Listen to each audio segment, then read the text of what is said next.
నిజంగా కావలసినటువంటి వాళ్ళకి అన్యాయం చేసి ఈరోజు వాళ్ళ పిఎస్సీ ఉద్యోగాలు అదేవిధంగా ఈ రాష్ట్రాన్ని అనేక రకాలుగా అభివృద్ధి చేస్తాను, నేను సంపద సృష్టిస్తానని చెప్పాడు. సంపద సృష్టించేది ఏం లేదు.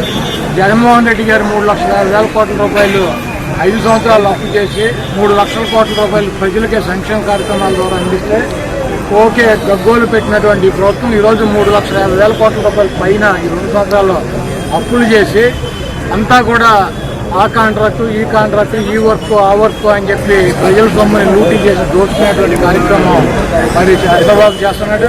సంపద నేను సృష్టిస్తానని చెప్పి ఇప్పుడు అధికారంలోకి వచ్చినాక చెబుతున్నాడు చంద్రబాబు నాయుడు గారు.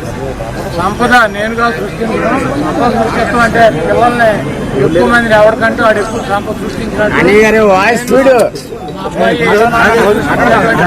కాబట్టి మీరే మీ సంపదను మీరు సృష్టించుకోండి. మేమిద్దరం చేతకాని వాళ్ళం, మాకేమీ సంపద సృష్టించలేదు, మేము ఒక్కొక్కరిని సృష్టించాం, మీరు 4గురిని 5గురిని 10 మందిని మీరు సృష్టించుకోమని చెప్పి మనకి చంద్రబాబు నాయుడు సంపదలు చెబుతున్నటువంటి పరిస్థితి ఉంది. అదేవిధంగా జగన్మోహన్ రెడ్డి గారిని మా పార్టీని గొడ్డల పార్టీ అని చెప్పి చంద్రబాబు, లోకేష్, తెలుగుదేశం పార్టీలో ఉన్నటువంటి ప్రతి వాళ్ళతోనూ ఆయన ఎల్లో మీడియాతో అవును జగన్మోహన్ రెడ్డి గారు ఆయన పార్టీ డెఫినెట్గా తెలుగుదేశం పార్టీ గొడ్డల పార్టీ లాగా కనపడుతుంది. అది గొడ్డలు మామూలు గొడ్డలు కాదు, పరశురాముడి గొడ్డలే.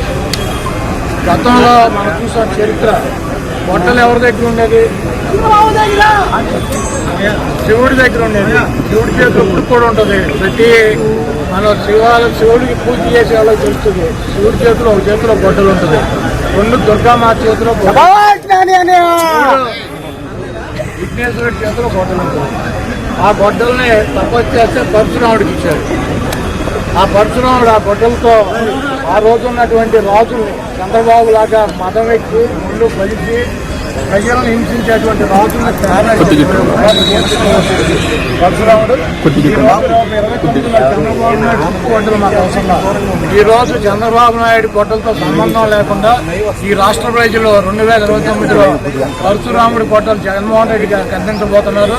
మీరు ఒకటి గుర్తుపెట్టుకోండి, ఆ గొడ్డలతో మీ పార్టీని, మీ అవినీతి సామ్రాజ్యాన్ని, మీ రాజకీయ జీవితాలని తెగనరికి భూమిలో పరశురాముడిలాగా పార్టీ పెడతాడు.